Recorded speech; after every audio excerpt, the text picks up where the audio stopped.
Hello, America. I'm Mark Levin, and this is Life, Liberty, and Levin Saturday. Well, last week this time, there was an assassination attempt on President Donald Trump. It was horrific. And I must say, shocking, because literally 30, 40 minutes before he went on that stage, he called me. He was in a great mood. He was cracking jokes. We were talking about a variety of things. And he said, "You know, Mark, you must mean a lot to me. There's 50,000 people out there waiting, and I'm talking to you." And it occurs to me, and I've thought about this, maybe we should have talked a little bit longer. But that's the way it went. And by this much, President Trump would not be with us. It's really hard to stomach when you think about it. You know, ladies and gentlemen, there's an issue I've been talking about on this network, on radio, on Blaze. It's called dehumanization. I've actually written about it in 2 books. What is dehumanization? Well, what's been taking place against Donald Trump is dehumanization.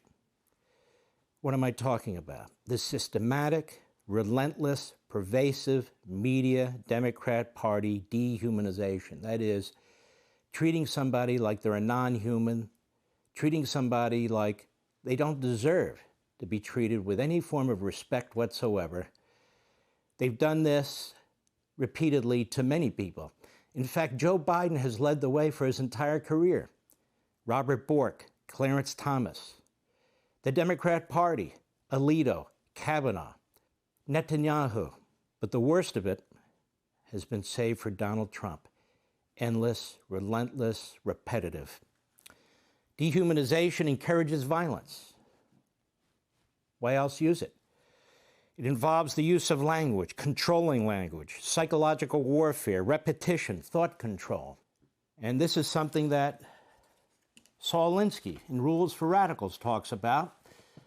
Alinsky was a Leninist. And very interestingly, Barack Obama and Hillary Clinton were big Alinskyites through much of their lives. 13th rule of Alinsky's rules: pick the target, freeze it, personalize it, polarize it. These are totalitarian tactics. They are extraordinarily dangerous. Extraordinarily dangerous. The dehumanization of Donald Trump, the lawfare, even the statements in the indictments are atypical, over the top. But ladies and gentlemen, this is something we've been talking about here for some time. I want to remind you, and then I want to address it more fully. This is here on Fox, April 1st, 2023. Go. The media Democrats and the Democrat Party and so forth, they've attempted to turn Donald Trump into a non-human. In fact, they've attempted to turn you into non-humans. You hear it all the time. You and I are responsible for insurrections. You and I are responsible for racism in a white-dominant society. You and I just won't relent to accepting redistribution of wealth, massive increases in taxes, a bloated centralized government, equity over equality, transgendering our children, critical race theory. We just are standing in the way of progress. And Donald Trump is standing in the way of progress too. And rather than the normal American behavior, which is the debate, challenge, that's not what Joe Biden and the Democrats do. Now look, I'm not talking about one-offs or somebody making a statement they shouldn't have made. I'm talking about a campaign to destroy the humanity of an individual. And this is what the Democrat Party has become. This is what Joe Biden has always done. I'm not making a specific connection between the assassination attempt 1 week ago today and this dehumanization campaign, but I am saying that it certainly is a major contribution to an environment that leads to violence. When you keep calling somebody Hitler over and over and over and over again, as I've explained here before, when you keep claiming they don't have any positive aspects in their character, that they are a danger, that they're going to kill people, execute people, lock them up, destroy democracy, that has consequences, unfortunately, that are predictable. Here again, let's look. June 12, 2022, on Fox. Go. Now, as you know, there was what was to be an assassination attempt on a Supreme Court justice, Kavanaugh, Brett Kavanaugh. Brett Kavanaugh was turned into the enemy of the state by the Democrat Party, by the Washington Post, by people bearing false witness, and by others. Day in and day out, Kavanaugh. That was the goal, to dehumanize him, to destroy him. That was the goal in the war against Clarence Thomas. It is now the goal against the Supreme Court, unless, of course, the left controls the court. Then it's independent, then you're to worship it, then they do movies about their justices. But not now. Not now, because the left knows it's not going to get all the decisions at once, because it didn't win all the elections that it insisted on winning. Mr. Kavanaugh's life and potential life of his family were threatened just a few days ago. Why were they threatened? Well, among other reasons, the Democrat Party and their media mouthpieces said some things about this court and have said things about Kavanaugh. This is a disaster, what the Democrat Party is doing. Reaching back to Donald Trump. This is what third world types do. This is what Stalin and the other genocidal maniacs have done. That is, try to take people who are out of political power and destroy them so they can never come back, so their voices can't be heard. Smear the people who back them and so forth and so on. Yes, there's an overlay here. Very quickly, I want you to listen to what Donald Trump said on January 6, 2021 in relevant part. Cut one, go. We have come to demand that Congress do the right thing and only count the electors who have been lawfully slated.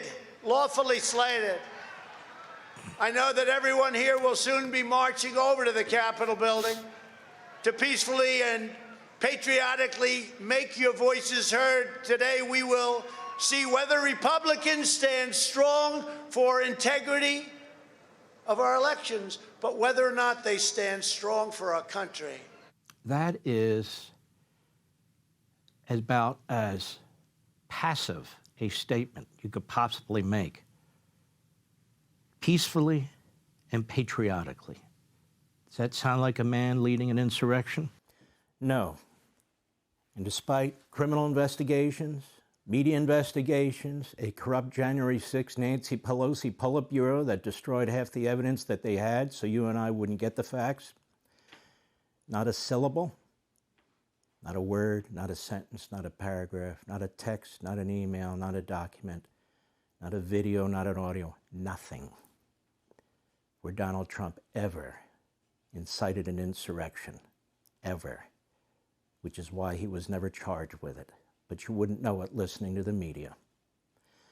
November 2023, over 24 mentions of Trump and Hitler on CNN and MSNBC. We have article after article. Rachel Maddow compares Trump's speech to Hitler's rise. Wow. Joy Reid, like Trump, Hitler was also viewed as a clown. Scarborough likens Trump to Hitler. Democratic Representative James Clyburn compares Trump to Hitler. The list goes on and on and on. Newsbusters, Media Research Center, Morning Joe won't stop calling fascist Hitler, Trump a threat to democracy. This is July 15th. This is July 15th, a few days ago, shortly after the assassination attempt. Joy Reid whines, media not calling Trump Nazi Hitler enough. May 22nd, 2024. I went online and I posted, enough is enough. It's time for Comcast, MSNBC to remove this woman, who is the racist of the racists, who is the bigot of the bigots. I would suggest that Joy Reid go ahead and visit Auschwitz, visit one of the death camps, walk through the death camps, look at the gas chambers, look at the mass graves, look at what's there when you keep calling Donald Trump Hitler. And then look at the the image of Donald Trump at the Western Wall wearing a yarmulke, and look at his Jewish grandchildren, and look at his Jewish daughter and his Jewish son-in-law. And the people of Israel, most of whom are Jewish, love Donald Trump.